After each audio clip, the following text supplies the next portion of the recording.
Segundo o Globoesporte.com, o São Paulo negocia a realização de 2 amistosos durante a pausa do calendário para a disputa da Copa do Mundo. A ideia é enfrentar equipes da Série A do Campeonato Brasileiro nos testes preparatórios.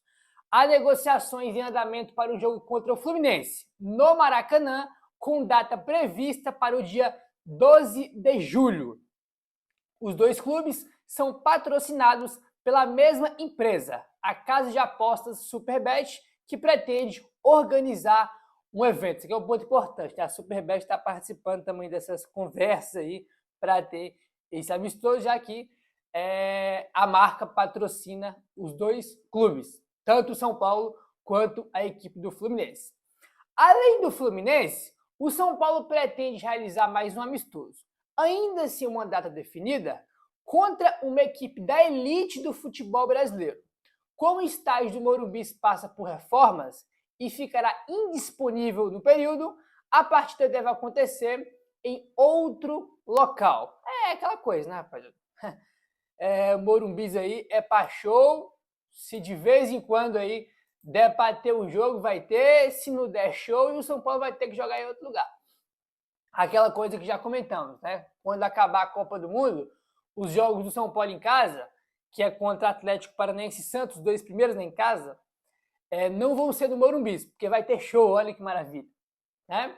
Talvez o jogo contra o Santos possa acontecer no Morumbi, porque vai ter uma mudança de data. Aí pode ser que com mudança de data o São Paulo jogue no Morumbi. Mas com a data inicial do jogo contra o Santos, né, não seria no Morumbi por causa do show.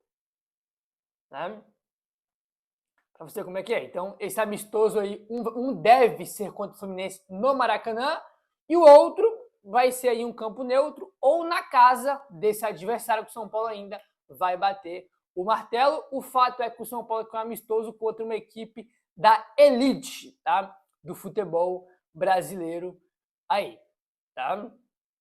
E é normal, né? Tem time que vai fazer essa intertemporada aí em Portugal, na Europa, né? Tem time que vão fazer amistosos aí, como vai ser o caso do São Paulo. Vai fazer 2 amistosos aí contra equipes do futebol brasileiro. Um deve ser o Fluminense, vamos aguardar aí o martelo sendo batido em breve, até porque esse jogo aí, se realmente for confirmado contra o Fluminense, a data prevista é para o dia 12 de julho, né? Então, tipo assim, tem quase um mês ainda para acontecer esse jogo, se é que realmente vai acontecer. É importante, né? Esses jogos aí de amistosos, né, para os jogadores ali começar a ganhar ritmo ali de novo, né? Porque vai ter um período aí parado, ele vai fazer testes também, né? Dar oportunidade aí para garotos da base fazer mudanças. É sempre importante aí para os técnicos esses amistosos, tá bom? Bom, vamos seguindo aqui, vamos mudar de assunto, bora falar sobre Caleri, que está aí, né, vivendo um impasse com São Paulo por uma renovação contratual. Segundo o Alexander Vieira, o León do México fez uma consulta pelo Caleri em meio a impasse por uma renovação com o São Paulo. O Clube León foi uma das equipes que buscaram informações sobre o Jonathan Caleri nas últimas semanas. O interesse acontece em um momento de incerteza sobre o futuro do atacante do São Paulo.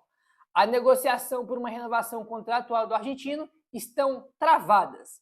Apesar do desejo mútuo de manter o vínculo, as conversas esbarraram em questões financeiras, especialmente relacionadas a valores pendentes de direitos de imagem e premiações. Com o contrato válido apenas até o final do ano, o Caleri já pode despertar o interesse de outros clubes para uma eventual mudança de rumo na carreira. O León é uma das equipes que monitora de perto a situação e realizou sondagens para entender o cenário do jogador. Tá? Porém, apesar aí do León ser um dos times, né, um de vários times que estão interessados, ainda não tem proposta. Por enquanto, não existe uma proposta formal, mas o clube mexicano segue atento aos desdobramentos das negociações entre Caleri e São Paulo. Né? Quem trouxe a informação primeiro, né, sobre interesse de outros clubes foi o Gabriel Sá. Né? O Gabriel Sá trouxe que o Orlando City, né, da MLS, fez, diferentemente do León, o Orlando City fez uma proposta. Tá? Literalmente fez a proposta para o Caleri, ele recusou, essa proposta, né? Aí o Gabriel traz também de que times do México fizeram sondagem, que o Boca Juniors também fez uma sondagem pelo jogador, além de outros mercados aí mais periféricos também, demonstrando interesse aí no Caleri, ou pelo menos de olho na situação ali, vendo as possibilidades, né? Como é o caso aí do Clube León, né? O clube mexicano aí, né, rapaziada? Assim, a questão que pega muito aí, né? Ele tem um salário alto, sempre quando tem renovação de contrato contratual, tem um aumento de salário, tem as luvas que o jogador recebe, e no caso do Caleri, tem aí 6 milhões de dívida que o São Paulo tem com ele, né? Que é direito de imagem e de premiações. São pendências desde 2024, o que é um negócio vergonhoso, absurdo, já comentamos muito sobre isso aqui. E, cara, 6 milhões de reais só para um jogador é muita coisa. Tem que ser muito incompetente para você chegar numa situação de dever só para um jogador. A gente está falando que São Paulo deve 6 milhões para o elenco. Não. Deve para um jogador apenas 6 milhões de reais.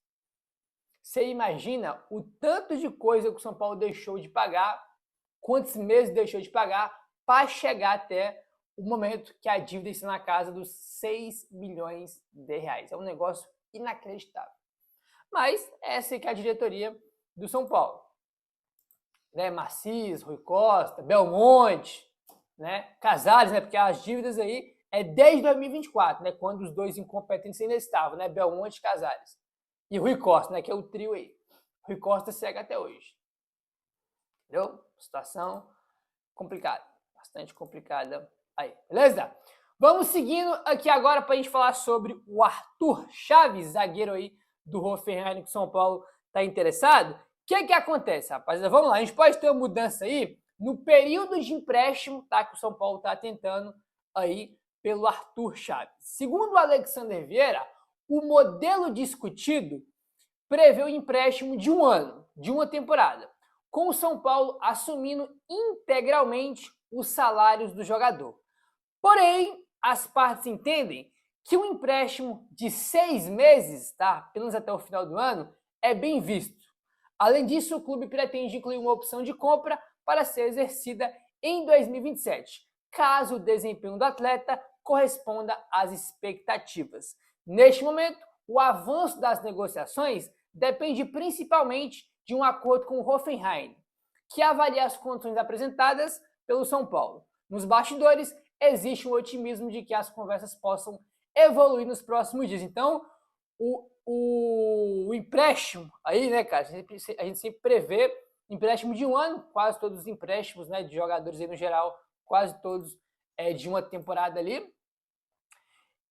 Porém, ambas as partes, tá, aí também estão vendo aí 6 meses apenas de empréstimo, que seria até o final do ano, também é algo bem visto. Então a gente pode ter aí essa mudança de 1 ano de empréstimo para 6 meses apenas para ele ficar até o final do ano, ficar até o final da temporada. Né? E o São Paulo quer colocar também um valor de opção de compra, né? Caso ele vai bem, jogue bem, o São Paulo quer colocar um valor aí de opção de compra, né, pelo jogador. Né? Vamos aguardar aí para a gente ficar de olho. Tá bom? Rapaziada, a gente teve aí umas. Sim, zebra, foi um empate o jogo, mas foi uma zebra, que foi Espanha e Cabo Verde, né? E o goleiro do Cabo Verde, né, tem um apelido de Vozinha, e foi um dos grandes destaques do jogo aí. Agora, antes da Copa do Mundo, o Vozinha, goleiro do Cabo Verde, deu uma entrevista para a ESPN e falou o seguinte: gostava muito do Rogério Ceni, porque era um goleiro que batia faltas e pênaltis. O Ronaldo Fenômeno e o Ronaldinho também foram grandes ídolos, fecha aspas, para o Vozinha, goleiro aí do Cabo Verde. Deu uma entrevista antes da Copa, né, falando sobre isso e chamando a atenção na Copa do Mundo. Aí, né, quem não é fã do Rogério Ceni? Não tem como não ser.